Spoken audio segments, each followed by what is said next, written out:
ഇന്ത്യയിലും ലോകത്തും ഏറ്റവും കൂടുതൽ സ്വന്തമായി ഭൂമിയുള്ള ആളുകൾ ജീവിക്കുന്ന നാടിന്റെ പേരാണ് കേരളം. സ്വന്തമായി ചെറുകിട ഭൂവുടമകൾ ഏറ്റവും കൂടുതൽ ജീവിക്കുന്ന നമ്മുടെ നാട്ടിൽ നമ്മൾ അറിയുന്നു 90% ആളുകളുടെയും സ്ഥലത്തിന്റെ പ്രമാണങ്ങൾ അവരുടെ കൈകളിലില്ല. കടമെടുക്കാൻ വേണ്ടി ബാങ്കുകളിൽ പണയപ്പെടുത്തിയിട്ടുണ്ട്.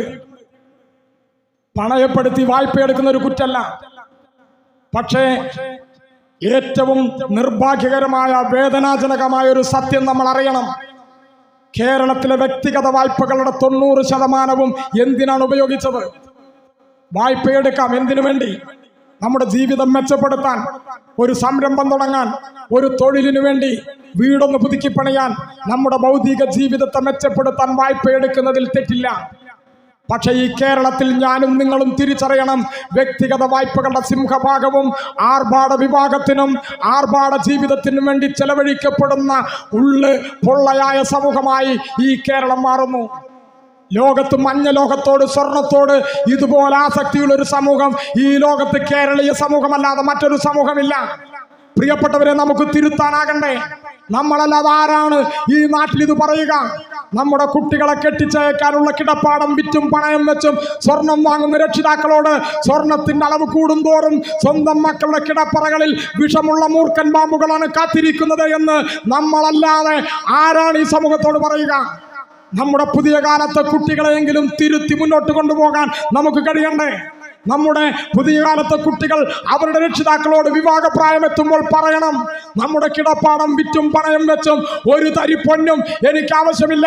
എനിക്ക് നല്ല വിദ്യാഭ്യാസം വേണം, തൊഴിൽ വേണം, അഭിമാന ജീവിതം വേണം, അതാണ് എൻ്റെ ആവശ്യമെന്ന് ആൺപെൺ വ്യത്യാസമില്ലാതെ നമ്മുടെ നാട്ടിലെ കുട്ടികളെ കൊണ്ട് പറയിക്കാൻ പുതിയ കാലത്തെ കമ്മ്യൂണിസ്റ്റ് പ്രസ്ഥാനത്തിന്റെ പ്രവർത്തകരും നേതാക്കളുമായ നമുക്ക് പിഴവ് പറ്റിയാൽ, പ്രിയപ്പെട്ടവരെ, സഖാവ് EMS ഉം AKGയും കൃഷ്ണപിള്ളയും മൊയാറത്ത് ശങ്കരനും സഖാവ് സൈതാലിക്കുട്ടിയും ബാവയും ഉൾപ്പെടെയുള്ള കമ്മ്യൂണിസ്റ്റ് മഹാരഥന്മാർ ഉഴുതുമറിച്ചുണ്ടാക്കിയ ലോകത്തിന്റെ കേരള മാതൃക പപ്പടം പൊടിയുന്നത് പോലെ പൊടിഞ്ഞു പോകരുത് ഈ കേരളം.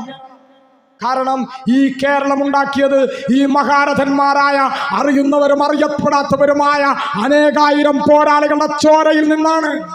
ഇത് സംരക്ഷിക്കണം. മറ്റൊരു കാര്യം നിങ്ങൾ നോക്കൂ, രാസലഹരിയെ കുറിച്ചാണ് ഇന്ന് നമ്മുടെ നാടിന്റെ ചർച്ച. മദ്യത്തെക്കുറിച്ച്, മയക്കുമരുന്നിനെ കുറിച്ച്, ലഹരിക്കടിമപ്പെടുന്ന മനുഷ്യനെ കുറിച്ച് നമ്മൾ വേവലാതിപ്പെടുന്നു. നമ്മുടെ കുട്ടികളെ കുറിച്ച് നമ്മൾ ഉത്കണ്ഠപ്പെടുന്നു. പ്രിയപ്പെട്ടവരെ, ഇവിടെ നമ്മൾ അറിയണം, ഒരു കൂട്ടർ പറയണു ഈ കേരളം നിലനിൽക്കുന്നത് മദ്യം ഉണ്ടായതുകൊണ്ടാണ്, അതിന്റെ വരുമാനം കൊണ്ടാണ്. നമ്മളിലും പലർക്കും തെറ്റിദ്ധാരണ ഉണ്ട്. അത് തെറ്റായ ധാരണയാണ്. ഇന്ത്യയിൽ ഏറ്റവും കൂടുതൽ മദ്യം വിൽക്കുന്ന നാട് കേരളമല്ല. ഇന്ത്യയിൽ ഏറ്റവും കൂടുതൽ മദ്യം ഉൽപ്പാദിപ്പിക്കുന്ന നാട് കേരളമല്ല. ഇന്ത്യയിൽ മദ്യം കൊണ്ടുള്ള വരുമാനം കൊണ്ട് ഏറ്റവും കൂടുതൽ വരുമാനം വാങ്ങുന്ന 1ാമത്തെയും 2ാമത്തെയും 10ാമത്തെയും 12ാമത്തെയും സ്ഥാനത്ത് ഈ കേരളമില്ല. പക്ഷേ ഈ കേരളം, പ്രിയപ്പെട്ടവരെ, ഒരു പ്രവണത കാണിക്കുന്നുണ്ട്. എന്താണ് ആ പ്രവണത?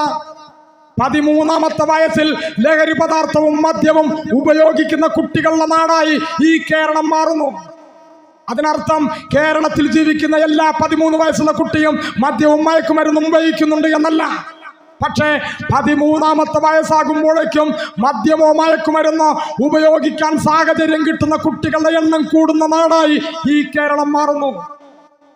ഇപ്പോ നമ്മുടെ നാടിന്റെ തെരുവുകളിൽ, വിദ്യാഭ്യാസ സ്ഥാപനങ്ങളിൽ, ക്ലബ്ബുകളിൽ, വായനശാലകളിൽ 4 ആൾ കൂടുന്നിടത്തെല്ലാം പ്രതിജ്ഞയാണ്, വർത്തമാനമാണ്. 4 ആൾ കൂടുന്നിടത്ത്, കല്യാണ വീട്ടിൽ, വെയിറ്റിംഗ് ഷെഡിൽ, കടമുറികളിൽ, ചായക്കടകളിൽ, എല്ലായിടത്തും നമ്മൾ പറയുന്നു, ഇപ്പോഴത്തെ കുട്ടികൾ ചില്ലറക്കാരല്ല, അനുകമ്പയില്ലാത്തവരാണ്, അനുസരണ ഇല്ലാത്തവരാണ്, അക്രമാസക്തരാണ്.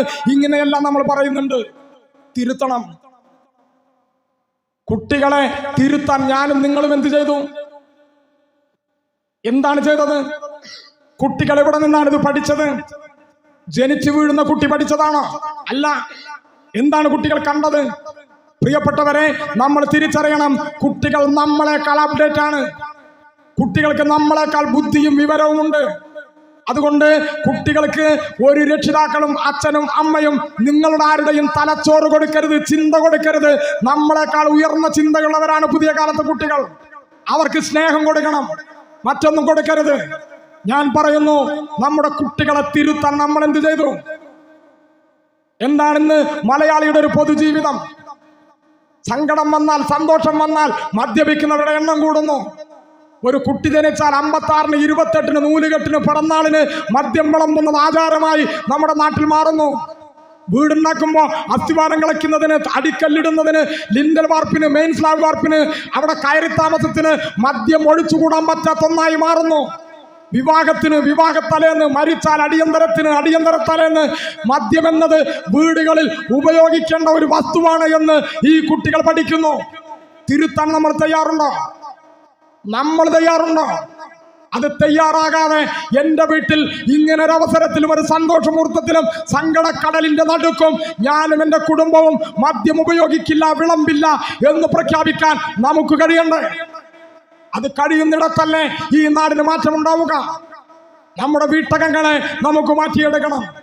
നമ്മുടെ വീടുകൾ സർഗാത്മകമായി രാഷ്ട്രീയം ചർച്ച ചെയ്യുന്ന ഇടങ്ങളായി നമ്മുടെ വീടുകളെ മാറ്റണം. ഇത് ഒരു അരാഷ്ട്രീയതയുടെ പ്രശ്നമാണ്. നമ്മുടെ പുതിയ കാലം രാഷ്ട്രീയത്തെ പോലും അരാഷ്ട്രീയമാക്കും. രാഷ്ട്രീയ പ്രവർത്തനം പോലും അരാഷ്ട്രീയമായി മാറിപ്പോകുന്ന ഒരു കെട്ടകാലത്താണ് ഞാനും നിങ്ങളും ജീവിക്കുന്നത്. നമ്മുടെ ഒരു പ്രകടനം നടക്കുമ്പോൾ മുമ്പിൽ നാസിക് ഡോൾ ഉണ്ടാവും. മുദ്രാവാക്യം വിളിക്കണ്ട. 2 കിലോമീറ്റർ നടക്കുമ്പോൾ മുദ്രാവാക്യം വിളിച്ചും ഏറ്റുവിളിച്ചും ഈ 2 കിലോമീറ്റർ കൊണ്ട് അവനവന്റെ മനസ്സിൽ ഉൽപ്പാദിപ്പിക്കപ്പെടുന്ന രാഷ്ട്രീയപരമായ ആവേശവും നിശ്ചയദാർഢ്യവും ഇന്നുണ്ടോ? നമ്മൾ സമ്മേളനം നടത്തുമ്പോൾ എല്ലായിടത്തും വാദ്യഘോഷങ്ങളാ, തുള്ളിച്ചാടാണ്. നമ്മുടെ പ്രവർത്തനങ്ങൾ പോലും അരാഷ്ട്രീയവൽക്കരിക്കപ്പെടുന്നു. നമ്മുടെ പുതിയ കാലത്തെ ചെറുപ്പക്കാർ, നമ്മുടെ കുട്ടികൾ ഇങ്ങനെയെല്ലാം അടിമപ്പെട്ടു പോകുമ്പോൾ അവരെ തിരുത്താൻ നമ്മുടെ ജീവിതം കൊണ്ട് നമുക്കെന്ത് ചെയ്യാനാകും എന്നാണ് ചോദ്യം. നമുക്കതിനാകണം. മറ്റൊരു പ്രശ്നം നിങ്ങൾ നോക്കൂ. ഏതാണ് ഈ കേരളം? ഈ കേരളം നവോത്ഥാന കേരളമാണ്. ആ കേരളത്തിന് എന്താണ് സംഭവിച്ചത്? നിങ്ങൾ ആലോചിക്കണം, നമ്മൾ ആലോചിക്കണം, ഒറ്റക്കെട്ടായി നമ്മൾ ആലോചിക്കണം. 25 കൊല്ലം മുമ്പ് ഈ നാട്ടിൻപുറത്ത് ഒരു പട്ടികജാതിക്കാരൻ, ഒരു ഈഴവൻ വീട് വെച്ചാൽ കയറി താമസത്തിന് ഗണപതി ഹോമം നടത്തിയിട്ടുണ്ടോ? 25 കൊല്ലം മുമ്പ് നമ്മുടെ നാട്ടിൻപുറത്ത് ഈ സാധാരണ മനുഷ്യൻ ഒരു വീടുണ്ടാക്കി പാല് കാച്ചി വീട്ടിൽ താമസം തുടങ്ങുമ്പോ അവിടെ ഗണപതി ഹോമുണ്ടോ? ഇല്ല എന്നാണ് ഉത്തരം. ഇന്നതുണ്ട്. നമ്മളറിയാതെ ബ്രാഹ്മണ്യം, സവർണാധിപത്യം നമ്മുടെ ജീവിതത്തിലേക്ക് കടന്നു വരുന്നതിന്റെ കുറുക്കുവഴികൾ നമ്മൾ തിരിച്ചറിയണം. നമ്മുടെ നാട്ടിൻപുറത്ത് 2 തരം ആചാരങ്ങളുണ്ട്. മലബാറിൽ, നമ്മുടെ പ്രദേശങ്ങളിലൊക്കെ, ഇവിടെ എത്തുന്നുണ്ട് എനിക്കറിയില്ല എങ്ങനെയുണ്ടായത്. ഈ കേരളത്തിലെ 3000-ലധികം വരുന്ന ക്ഷേത്രങ്ങൾ, അമ്പലങ്ങൾ, കാവുകൾ, അതെല്ലാം പേര് മാറിപ്പോയതെല്ലാം ഒരു വലിയ പ്രശ്നം. ഞാൻ അതിലേക്കൊന്നും പോകുന്നില്ല. 3000-ലധികം ചെറുതും വലുതുമായ ഹിന്ദു ആരാധനാലയങ്ങൾ ഈ കേരളത്തിലുണ്ട്. അവിടെയെല്ലാം ചില ആചാര രീതികളുണ്ട്. എങ്ങനെയാണ്, ആരാണ് ഇതുണ്ടാക്കിയത്? ആരുണ്ടാക്കിയതെന്ന് ചോദിച്ചാൽ ഒരുപാട് ഉത്തരം പലർക്കുണ്ടാവും. ഇന്ന രാജാവാണ്, ഇന്ന പ്രമാണിയാണ്, ഇന്ന കരക്കാരനാണ്, ജന്മിയാണ്, നാടുവാഴിയാണ്, ഉത്തരണ്ട്. പക്ഷെ കമ്മ്യൂണിസ്റ്റ് പാർട്ടിയുടെ ചോദ്യം, കമ്മ്യൂണിസ്റ്റുകാരന്റെ ചോദ്യം അതല്ല. നമ്മൾ ചോദിക്കേണ്ട ചോദ്യം അതല്ല. പ്രിയപ്പെട്ടവരെ, ഈ കേരളത്തിലോ ഇന്ത്യയിലോ ലോകത്തെവിടെയെങ്കിലുമോ ഒന്നും ഈ നാട്ടിലൊരു പ്രമാണിയും ഉണ്ടാക്കിയിട്ടില്ല. അധ്വാനിക്കുന്ന മനുഷ്യനാണ് ഇതെല്ലാം ഉണ്ടാക്കിയത്.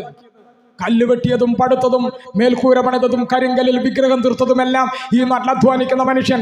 കരിങ്കല്ലിൽ തീർത്ത വിഗ്രഹം ദൈവമായി ഈ അവനുണ്ടാക്കിയ മേൽക്കൂരയ്ക്ക് താഴെ ഇങ്ങനെ കുടിയിരുത്തിയപ്പോ ഈ നാട്ടിലെ കൗശലക്കാരനായ സവർണാധിപത്യമുള്ള മനുഷ്യൻ പറഞ്ഞു, നീ താണജാതിയാണ്, നീ തൊലികറുത്തവനാണ്, നീ അസ്പൃശ്യനാണ്, നീ അധകൃതനാണ്, നീ അങ്ങോട്ട് മാറി നിൽക്കണം. അങ്ങനെ മാറി നിൽക്കണമെന്ന് പറഞ്ഞപ്പോ മനോവ്യത കൊണ്ട് പകലന്തിയോളം പണിയെടുത്ത് വൈകുന്നേരം അവനവന്റെ ചാളയിലേക്ക് തിരിഞ്ഞു നടന്നു വരുമ്പോ അസുഖം ബാധിച്ച കുട്ടിയുടെ കരച്ചിൽ കേൾക്കുമ്പോ സ്വന്തം ദൈവത്തോടൊന്ന് കരഞ്ഞു പറയാനാവതില്ലാതെ നാളെ ഇങ്ങനെ ചോർന്നൊലിക്കുന്ന വീട്ടിൽ എങ്ങനെയാണ് ഇങ്ങനെ നേരം പുലരുക എന്ന് ഇങ്ങനെ ആകാശത്തേക്ക് ഇങ്ങനെ കണ്ണുമിഴിച്ചിരിക്കുന്ന മനുഷ്യൻ, എന്നാണ് ഈ സങ്കടക്കടലിൽ നിന്ന് എനിക്കൊരു മോചനം ഉണ്ടാവുക എന്നാലോചിക്കാൻ അവന്റെ പടച്ച തമ്പുരാനെ ഒന്ന് വിളിക്കണമെന്ന് ആഗ്രഹിക്കുമ്പോൾ ആവതില്ലാതെ ഈ നാട്ടിൽ ആരാധനാലയങ്ങളുടെ നാലയലത്തുപോലും തൊലികറുത്തവൻ, ജാതിയിൽ താണവൻ, അസ്പൃശ്യൻ, അധകൃതൻ എന്ന് സവർണൻ ചാപ്പകുത്തിയ മനുഷ്യനെ മാറ്റി നിർത്തിയപ്പോഴാണ് പ്രിയപ്പെട്ടവരെ നമ്മുടെ നാട്ടിൻപുറത്ത് ലോക്കൽ ദൈവങ്ങൾ ഉണ്ടായത്. ആ ലോക്കൽ ദൈവങ്ങൾ ഒടിക്കുട്ടി, പറക്കുട്ടി, കുട്ടിച്ചാത്തൻ, ഒടിയൻ, നീചൻ, തെക്കൻ പറങ്ങോടൻ, ഇങ്ങനെ പല പേരുകളിൽ നാട്ടിൽ ജാതിയിൽ താണ മനുഷ്യൻ അവനവന്റെ കിടപ്പാടത്തിനപ്പുറത്ത് ഒരു അലറിക്കൊമ്പും 3 കല്ലും വെച്ച് ഇതാണ് എൻ്റെ ദൈവം എന്ന് പ്രഖ്യാപിച്ച് അവിടെ അവന്റെ ഭക്ഷണ പദാർത്ഥങ്ങൾ വിളമ്പി നിവേദിച്ചു. അതിൽ ചോറും പുഴുക്കുമുണ്ട്, ചുട്ടതും പച്ചയുമുണ്ട്, കോഴി കോഴിയൊക്കെ ഒന്ന് കുറവിൽ നിന്ന് ഒരു കഷ്ണം എടുത്തത് അടുപ്പത്ത് കാട്ടി ചുട്ടും ചുടാതെ രണ്ട് കഷ്ണമുണ്ട്, വെളുപ്പും കറുപ്പുമുണ്ട്. ആന്റണി ചാരായം നിരോധിക്കുന്നത് വരെ അതിനുശേഷം വെള്ളയും കളറുമുണ്ട്. മദ്യം വെച്ച് പൂജ നടത്തി പോയ മനുഷ്യരുണ്ട്. പ്രിയപ്പെട്ടവരെ, ഇങ്ങനെ രണ്ടു തരം ആചാരം നമ്മുടെ നാട്ടിൽ, രണ്ടു തരം ആരാധനാ രീതി നമ്മുടെ നാട്ടിലുണ്ടായി.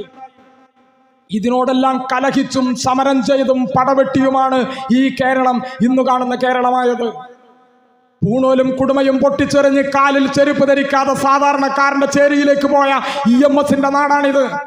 ഒരു ആരാധനാലയം പൂർണ്ണമാകണമെങ്കിൽ ആരാധനാലയത്തിനപ്പുറത്തൊരു വായനശാല വേണം എന്ന് പ്രഖ്യാപിച്ച, ഒരു ആരാധനാലയം പൂർണ്ണതയിലെത്തണമെങ്കിൽ ഒരു കളിസ്ഥലം വേണമെന്ന് പ്രഖ്യാപിച്ച, ആരാധനാലയമാകണമെങ്കിൽ അതിനോട് ചേർന്നൊരു പള്ളിക്കൂടം വേണം എന്ന് പ്രഖ്യാപിച്ച ശ്രീനാരായണ ഗുരുവിന്റെ നാടാണിത്. ആ നാട് ഇന്നെവിടെയാണ് എത്തി നിൽക്കുന്നത്? ചൊവ്വയിലേക്ക് മനുഷ്യൻ പോകാൻ തയ്യാറെടുത്ത് പാലക്കാട് ചിറ്റൂരുകാരി ശ്രദ്ധാപ്രസാദ് ഉൾപ്പെടെ 100 മനുഷ്യർ ചൊവ്വയിൽ ഇതുപോലെ വായുവും മണ്ണും വെള്ളവും ഉണ്ടോ, മനുഷ്യന് ജീവിക്കാൻ പറ്റുമോ എന്നാലോചിക്കാൻ ശാസ്ത്രം വളർന്നു നിൽക്കുമ്പോൾ ചൊവ്വാദോഷത്തിന്റെ പേരിൽ കല്യാണം മുടക്കാൻ കുറിപ്പടി എഴുതാൻ ബോർഡ് വെക്കുന്ന പ്രമാണിമാരുടെ നാടായി ഈ കേരളം ഇന്നും അപമാനത്തോടെ നിൽക്കുന്നുണ്ട് എന്ന് പ്രിയപ്പെട്ടവരെ, കമ്മ്യൂണിസ്റ്റ് പാർട്ടി അല്ലാതെ ആരാണ് ഈ നാട്ടിൽ പറയുക? സുനിത വില്യംസിന്റെ ലോകമാണിത്.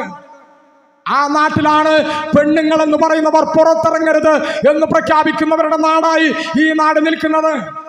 ഒരു കല്യാണം കഴിഞ്ഞ് അയാൾ മരിച്ച് രണ്ടാമതാളെ കെട്ടിയലാണ് നിന്റെ ജീവിതം ബാസുരമാവുക എന്നൊരു പൊട്ടൻ ജോത്സ്യൻ വിളിച്ചു പറയുമ്പോൾ സ്വന്തം കാമുകനെ ജ്യൂസിൽ വിഷം കലർത്തി കൊല്ലാൻ മടിയില്ലാത്ത പെൺകുട്ടികളുടെ നാടായി ഈ കേരളം മാറുമ്പോൾ പ്രിയപ്പെട്ടവരെ, കമ്മ്യൂണിസ്റ്റ് പാർട്ടിക്ക് ഈ നാടിന്റെ തെരുവിൽ ചെയ്തു തീർക്കാൻ ഉത്തരവാദിത്തങ്ങൾ എത്രയാണ്?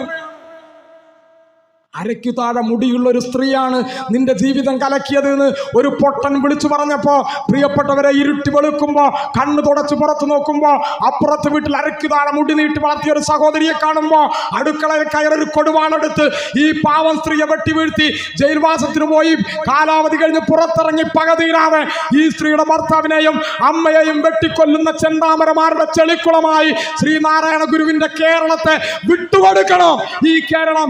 ഈ ചോദ്യം പ്രിയപ്പെട്ടവരെ, നമ്മളല്ലാതെ ആരാണ് ഈ നാടിന്റെ തെരുവിൽ ചോദിക്കുക? ആർക്കാണ് കഴിയുക? ബക്രാനെങ്കിൽ അണക്കെട്ടിനെ നോക്കി ഒരു ദേവതയുണ്ടെങ്കിൽ ഇതാണ് എന്ന് കൈകൂപ്പി നിന്ന ജവഹർലാൽ നെഹ്റുവിന്റെ നാടാണിത്. ആ നാട്ടിലാണ് ചാണകത്തിൽ നിന്ന് പ്ലൂട്ടോണി ഉണ്ടാക്കാന്ന് പറഞ്ഞ ഒരു പൊട്ടൻ ഈ നാടിന്റെ പ്രധാനമന്ത്രിയായിട്ടിരിക്കുന്നത് എന്ന് പ്രിയപ്പെട്ടവരെ, ഈ നാട്ടിൽ നമ്മളല്ലാതെ ആര് പറയും? കണ്ണൂരിലെ സിംഹം പത്രസമ്മേളനം നടത്തി KPCC ഓഫീസിൽ കോഴിമുട്ടയിൽ കൂടോത്രം ചെയ്തു എന്ന് പത്രസമ്മേളനം നടത്തി പറയുമ്പോൾ കയ്യടിക്കാൻ മനുഷ്യരുള്ള നാടായി ഈ നവോത്ഥാന കേരളം എങ്ങനെയാണ് പ്രിയപ്പെട്ടവരെ അപമാനത്തോടെ ഇങ്ങനെ നിൽക്കുക എന്ന് നമ്മളല്ലാതെ ആരാണ് ഈ നാട്ടിലെ ജനങ്ങളോട് പറയുക? 100,000 പ്രശ്നങ്ങളെ ഈ കേരളം അഭിമുഖീകരിക്കുന്നുണ്ട്. ഇതിനെ അഭിസംബോധന ചെയ്തേ നമുക്ക് മുന്നോട്ട് പോകാനാകൂ.